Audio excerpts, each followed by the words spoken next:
Hello दोस्तों, स्वागत है आपका हमारे YouTube channel mission lecturer UK 2025 पर। तो दोस्तों, आज की क्लास में हम हिंदी प्रवक्ता के अंतर्गत प्रश्न पत्र द्वितीय के एक बहुत विशेष टॉपिक पर हम चर्चा करने वाले हैं। तो ये टॉपिक जो है बहुत विशेष है, क्योंकि उत्तराखंड में प्रवक्ता की भर्ती हो रही है और उत्तराखंड का ही टॉपिक अगर कवर नहीं किया तो समझ लीजिए आपके एग्ज़ाम की तैयारी अधूरी है। तो आज हम इस टॉपिक को लेकर यहाँ पर क्लास स्टार्ट कर रहे हैं दोस्तों। टॉपिक है उत्तराखंड के साहित्य और संस्कृति का सामान्य परिचय। तो दोस्तों, काफ़ी सारे कैंडिडेट्स के द्वारा हमें कमेंट्स किए गए हैं या हमें मैसेजिंग के थ्रू इन्फॉर्म किया गया है कि सर, उत्तराखंड के साहित्य और संस्कृति के सामान्य परिचय पर डिटेल क्लास आप दे दीजिए और उस पर आधारित नोट्स आप हमें प्रोवाइड करा दीजिए। तो आज हम इस क्लास को स्टार्ट कर रहे हैं दोस्तों, उत्तराखंड के साहित्य और संस्कृति का सामान्य परिचय। क्योंकि यहाँ से आपको बेसिकली बहुत सारे क्वेश्चन देखने को मिलने वाले हैं, क्योंकि उत्तराखंड की भर्ती है। तो उत्तराखंड के साहित्यकारों का विशेष परिचय यहाँ पर पूछा जाएगा, उन पे आधारित क्वेश्चन पूछे जाएंगे। तो इस क्लास में हम इसका बेसिक कॉन्सेप्ट ले रहे हैं, यानी कि सामान्य परिचय लेंगे और फिर उसके बाद हम इनके जो साहित्यकार हैं उनका जो है डिटेल स्टडी करने वाले हैं और उनकी रचनाओं को विशेष तरीके से इसमें कवर करेंगे अपनी क्लासेस के अंतर्गत, और शॉर्ट नोट्स के तौर पर आपको पूरी व्यवस्थाएं देंगे। इसलिए जो है, आप जो भी अभ्यर्थी हमारे चैनल पर नए हैं तो एक तो चैनल को सब्सक्राइब कर लें, साथ ही बेल आइकन दबाकर ऑल नोटिफिकेशन ऑन कर लें। जिन भी अभ्यर्थियों ने अभी तक मेंबरशिप ज्वाइन नहीं किया है दोस्तों, वो चाहें तो हमारी मेंबरशिप ज्वाइन कर सकते हैं, क्योंकि आपको जो है क्लासेस एक नियमित तौर पर देखने को मिलेंगी। तो स्टार्ट करते हैं आज की क्लास को। तो दोस्तों, जैसा कि आपको पता ही है, उत्तराखंड भारत का एक पर्वतीय राज्य है और इसे देवभूमि भी कहा जाता है। यहाँ की जो प्राकृतिक सुंदरता है, जो धार्मिक महत्व है और लोक जीवन और परंपराएं इसके साहित्य और संस्कृति को अत्यंत समृद्ध बनाती हैं। क्योंकि हमारे उत्तराखंड के अंतर्गत क्या है दोस्तों, कि यहाँ पर जो प्राकृतिक नेचुरल जो ब्यूटी है और साथ ही जो यहाँ पर कल्चरल इम्पोर्टेंस है, यानी कि हमारी जो संस्कृति है, हमारे जो लोक जीवन है, जो हमारी परंपराएं हैं, वो हमारे साहित्य और संस्कृति को क्या बनाती है, अत्यंत समृद्ध बनाती है, शक्तिशाली बनाती है दोस्तों। ठीक है। उत्तराखंड का साहित्य और संस्कृति यहाँ के जीवन और साथ ही जो है प्रकृति, आस्था और संघर्ष का सजीव चित्रण प्रस्तुत करते हैं। ठीक है। तो जो हमारी उत्तराखंड की संस्कृति है, ये क्या है, जीवन और प्रकृति और आस्था और संघर्ष का ही एक सजीव चित्रण यहाँ पर प्रस्तुत किया जाता है संस्कृति और साहित्य के द्वारा। ठीक है। अब बात करते हैं दोस्तों, उत्तराखंड के साहित्य की प्रमुख विशेषताएं क्या क्या हैं। अगर बात करें उत्तराखंड के साहित्य की विशेषताओं की दोस्तों, सबसे पहली बात तो आती है कि यहाँ पर प्रकृति के सुंदर वर्णन है, यानी कि पहाड़ हो गई, नदियाँ हो गई, जंगल हो गए। तो ये हमारे जो है प्रकृति की सुंदरता जो है यहाँ की साहित्य की विशेषताओं के को प्रदर्शित करती हैं। साथ ही दोस्तों, यहाँ पर धार्मिक और आध्यात्मिक भावना विकसित हुई है। उत्तराखंड के अंतर्गत लोक जीवन और परंपराओं का चित्रण यहाँ पर किया गया है। साथ ही दोस्तों, यहाँ इस साहित्य के अंतर्गत क्या है कि सामाजिक समस्याएं, जो सामाजिक समस्याएं जैसे पलायन और गरीबी को यहाँ के साहित्य के अंतर्गत प्रदर्शित किया जाता है। ठीक है। तो ये यहाँ की साहित्य की प्रमुख विशेषताएं हैं। ठीक है। एक तो प्राकृतिक सुंदरता है दोस्तों, धार्मिक और आध्यात्मिक भावना का विकास है, यानी कि इन चीज़ों पर महत्व दिया गया है यहाँ के साहित्य के अंतर्गत। साथ ही लोक जीवन और परंपराओं का चित्रण किया गया है और साथ ही साथ सामाजिक समस्याएं, पलायन और गरीबी को जो है साहित्य के माध्यम से प्रस्तुत किया गया है। तो ये हमारे उत्तराखंड के साहित्य की प्रमुख विशेषताओं के अंतर्गत आते हैं। अब बात करते हैं दोस्तों, उत्तराखंड के प्रमुख साहित्यकार कौन-कौन हैं। तो उत्तराखंड के जो प्रमुख साहित्यकार हैं, जिनमें सबसे पहले नाम आता है दोस्तों सुमित्रा नंदन पंत। तो सुमित्रा नंदन पंत जो हैं, ये छायावादी युग के प्रमुख कवि के तौर पे जाने जाते हैं और ये प्रकृति के महान चित्रकार हैं, जिन्होंने अपनी कविताओं के माध्यम से प्रकृति का चित्रण किया है। ठीक है। तो सुमित्रानंदन पंत का नाम विशेष तौर पर आता है और इन पर आधारित 4 या 5 क्वेश्चन आपको देखने को मिलने वाले हैं। हालाँकि हम इनकी क्लास, एक डिटेल क्लास आपको सुमित्रानंद पंत पे देने वाले हैं, तो वो भी आप लगातार देख पाएँगे यदि आप हमारे चैनल को सब्सक्राइब कर लेंगे। ठीक है दोस्तों? तो सुमित्रानंद पंत के हम विशेष क्लास रखेंगे। तो छायावादी युग के एक तो प्रमुख कवि के तौर पर जाने जाते हैं, दूसरा ये प्रकृति के महान चित्रकार के तौर पर जाने जाते हैं। तो इसलिए इनको उत्तराखंड के प्रमुख साहित्यकारों में पहला स्थान प्राप्त है दोस्तों। साथ ही हम बात करते हैं दोस्तों शैलेश मटियानी। तो उत्तराखंड के प्रमुख साहित्यकारों में शैलेश मटियानी का नाम भी विशेष है और इन्हीं के नाम पर दोस्तों आपने देखा होगा शैलेश मटियानी पुरस्कार जो है उत्तराखंड के अंतर्गत दिया जाता है साहित्यकारों को। तो प्रसिद्ध कहानीकार के तौर पे ये जाने जाते हैं और पहाड़ी जीवन और संघर्ष को इन्होंने अपने कहानियों के माध्यम से दर्शाया है। तो शैलेश मटियानी भी प्रमुख साहित्यकार के तौर पर उत्तराखंड के अंतर्गत जाने जाते हैं। इनकी कहानियाँ दोस्तों प्रकृति प्रेम को प्रदर्शित करती हैं और साथ ही इन्होंने जो पहाड़ के जीवन और संघर्ष को दर्शाया है वो बिल्कुल प्रशंसनीय है और बिल्कुल ही अद्वितीय इनकी रचनाएं हैं दोस्तों। ठीक है। बात करते हैं अन्य साहित्यकारों की बात करें तो गौरापंत जिनको शिवानी के नाम से जाना जाता है, ये भी प्रसिद्ध उपन्यासकार के तौर पर जाने जाते हैं। तो तीनों के तीनों अलग-अलग प्रकार के हैं, जैसे सुमित्रानंद पंत छायावादी युग के प्रमुख कवि के तौर पर जाने जाते हैं और ये महान चित्रकार के तौर पर प्रकृति के चित्रकार के तौर पर जाने जाते हैं। इसके अलावा जो शैलेश मटियानी प्रमुख कहानीकार के तौर पे जाने जाते हैं। इसी प्रकार गौरापंत शिवानी जिनको शिवानी नाम से उपाधि मिली हुई है, तो ये जो है एक प्रसिद्ध उपन्यासकार हैं दोस्तों और साथ ही इन्होंने नारी जीवन और समाज का चित्रण अपने रचनाओं के अंतर्गत किया है। तो गौरापंत जो है एक नारी जीवन और समाज का चित्रण करने वाली महान लेखिका रही हैं, उपन्यासकार के तौर पर रही हैं दोस्तों। ठीक है? तो ये हमारे प्रमुख साहित्यकार हैं। अन्य भी साहित्यकार उत्तराखंड के अंतर्गत हैं दोस्तों, लेकिन हम अभी इसका सामान्य परिचय पे बात कर रहे हैं। तो सुमित्रानंद पंत, शैलेश मटियानी और गौरा पंत, इनका नाम जो है विशेष तौर पे हिंदी के साहित्यकार के तौर पे जाना जाता है। अब हम बात करते हैं दोस्तों लोक साहित्य की बात करें तो जिसको फ़ोक लिटरेचर की बात कहें कहें, तो यहाँ पर लोकगीत में दोस्तों उत्तराखंड के अंतर्गत मेनली जो जाना जाता है वो है झोड़ा है, छपेली है, चाँचरी है, ये लोकगीत के तौर पर जाना जाता है। साथ ही जो लोक कथाएँ हैं दोस्तों लोक विश्वास और परंपराएँ इसके अंतर्गत आती हैं। साथ ही लोक गाथाओं में वीरता और इतिहास का वर्णन उत्तराखंड के साहित्य के अंतर्गत जो है विशेषताओं के अंतर्गत आता है। यानी कि यहाँ की जो रचनाएँ हैं दोस्तों एक तो लोक गीत के तौर पे यहाँ की रचनाएँ रही हैं जैसे झोड़ा चाँचरी, छपेली, ये यहाँ के लोक साहित्य के अंतर्गत आती हैं। लोक कथाओं में इनमें यहाँ पे लोक विश्वास और परंपराओं पर आधारित लोक कथाएँ यहाँ पर की गई हैं।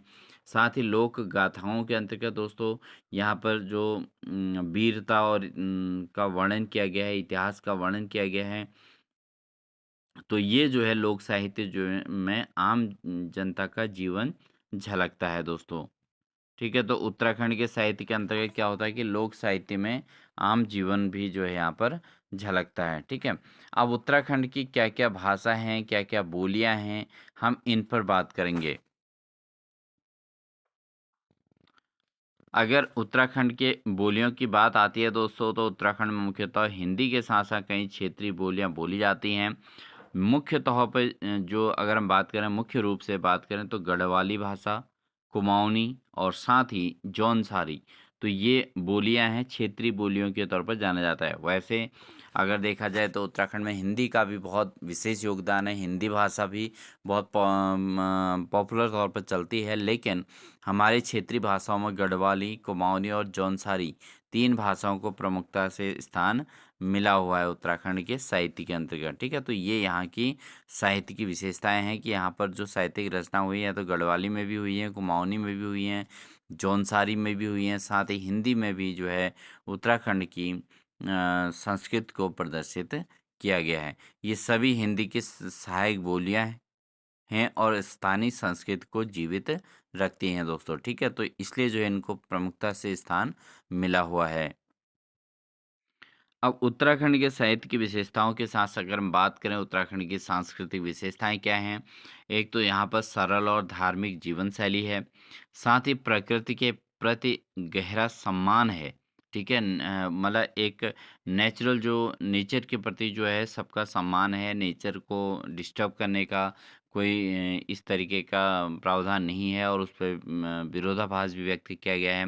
और साथ ही सामूहिकता और सहयोग की भावना यहाँ की संस्कृति को प्रदर्शित करती है। तो ये इसकी सांस्कृतिक विशेषताओं के अंतर्गत आती है। एक तो सरल और धार्मिक जीवन शैली है, प्रकृति के प्रति गहरा सम्मान है और साथ ही सामूहिकता और सहयोग की भावना यहाँ की संस्कृति के अंतर्गत देखने को मिलती है।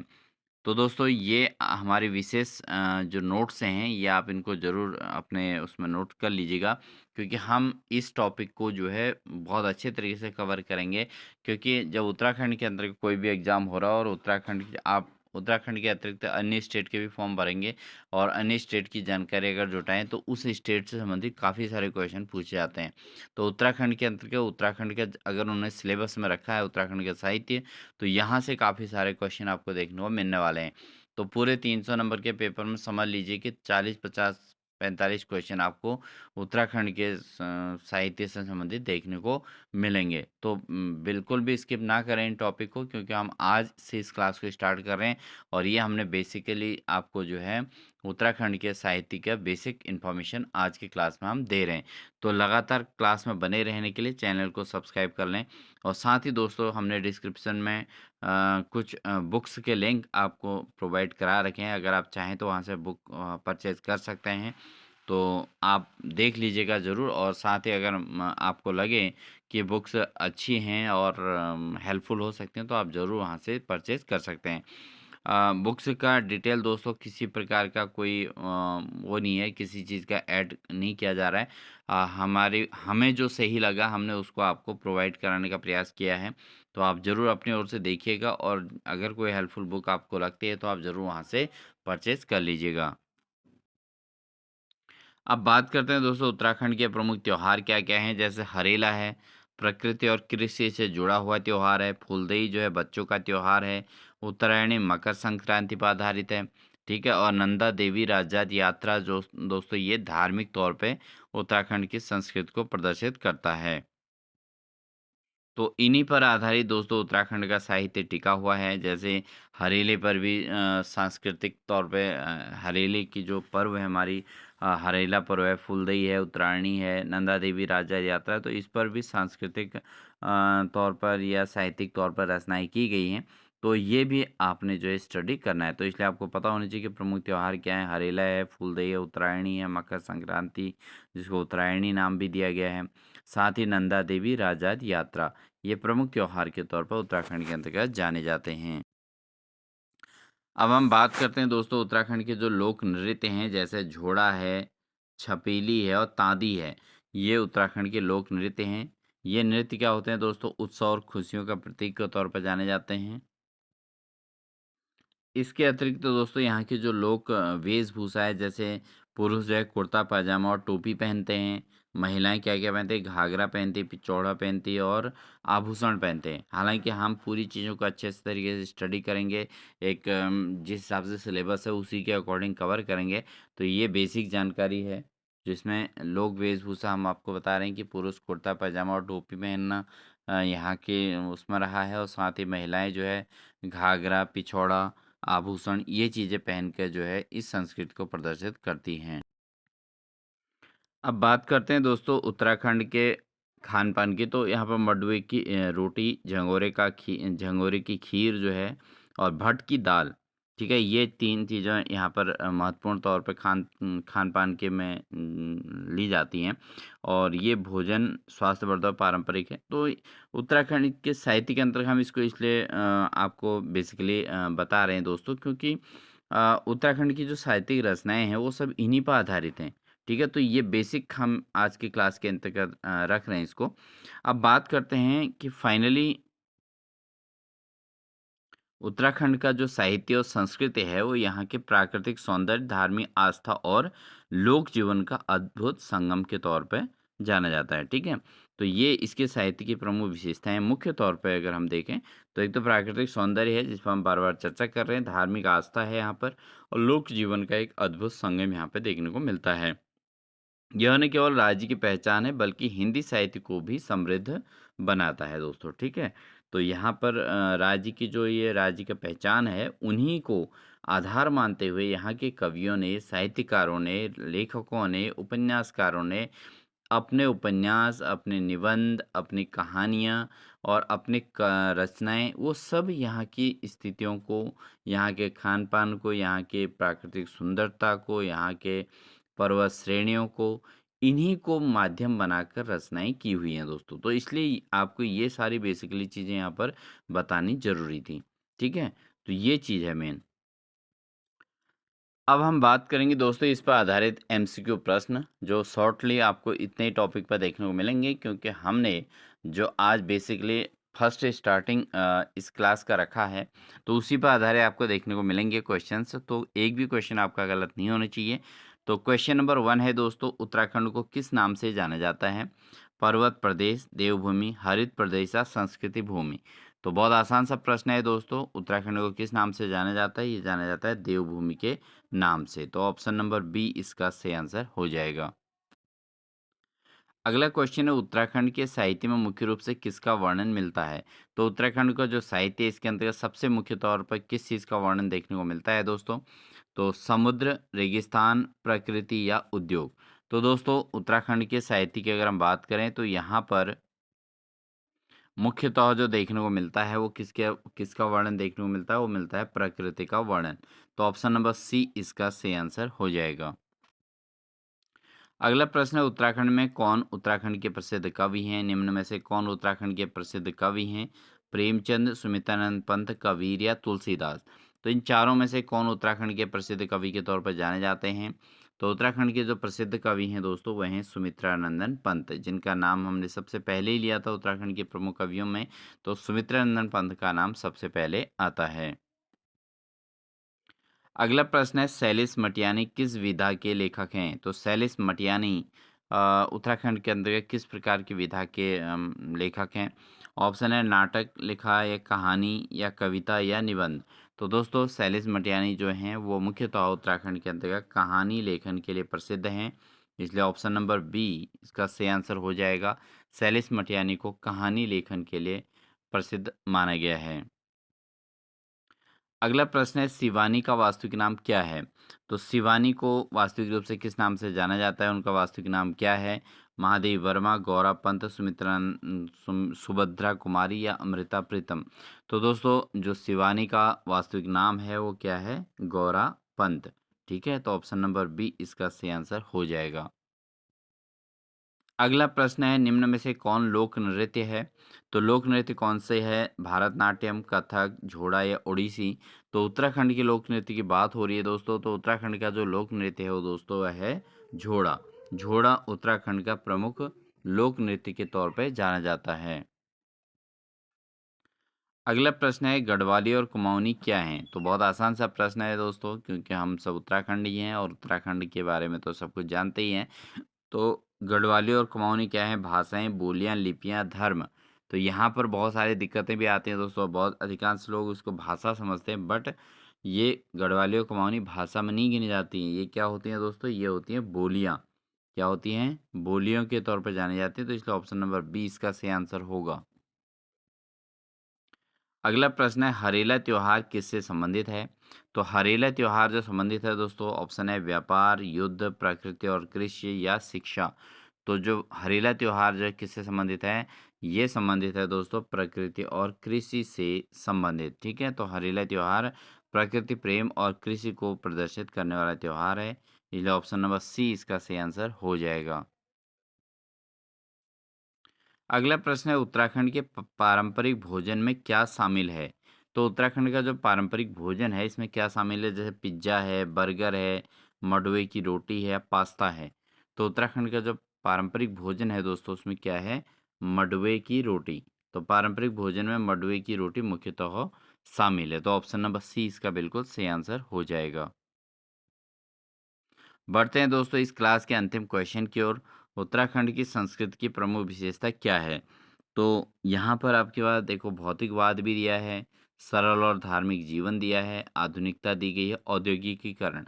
हालाँकि किसी भी देश की किसी भी राज्य की संस्कृति और उसको प्रदर्शित करने में इन चारों का विशेष रोल है, लेकिन हमारे उत्तराखंड की जो संस्कृति है दोस्तों, उसको मुख्य रोल प्ले करने वाले कौन हैं? वह है सरल और धार्मिक जीवन। तो ऐसी चीज़ों को दोस्तों आप बिल्कुल अच्छे तरीके से नोट करके चलेंगे, क्योंकि ऐसे क्वेश्चन ही एग्ज़ाम में गलत हो जाते हैं। तो ये था हमारा जो है बहुविकल्पी का सेशन इसके अंतर्गत, और साथ ही हमने इसकी डिटेल क्लास पढ़ी थी दोस्तों। तो दोस्तों आज की क्लास में हमने उत्तराखंड के संस्कृति और सामान्य परिचय को समझा है, और अगली क्लास में हम क्या करेंगे कि उत्तराखंड के अंतर्गत जो अगली क्लास हमारी रहेगी दोस्तों, साहित्यकारों पर रहेगी। लोक साहित्य और संस्कृत के प्रत्येक भाग को हम उसमें विस्तार पूर्वक पढ़ेंगे। तो दोस्तों ये था हमारे आज की क्लास। आई होप आपको हमारी क्लास अच्छी लगी होगी, क्योंकि हमने एक बेहतरीन कंटेंट आपके लिए प्रस्तुत किया है। तो आपको क्लास अच्छी लगी होगी। क्लास अच्छी लगी तो एक तो वीडियो को लाइक कर दीजिएगा, चैनल पर नहीं हैं तो चैनल को सब्सक्राइब कर लीजिएगा, साथ ही बेल आइकन दबाकर ऑल नोटिफिकेशन ऑन कर लीजिएगा दोस्तों। साथ ही जिन अभ्यर्थियों ने अभी तक मेंबरशिप ज्वाइन नहीं किया हो, मेंबरशिप ज़रूर ज्वाइन कर लीजिएगा। और जो भी अभ्यर्थी अगर देखें तो डिस्क्रिप्शन में हमने कुछ बुक्स के लिंक आपको प्रोवाइड कराए हैं, आप ज़रूर वहाँ से जो है बुक्स भी परचेज कर सकते हैं। तो मिलते हैं आपको एक नेक्स्ट क्लास के साथ दोस्तों, तब तक के लिए wish you all the best.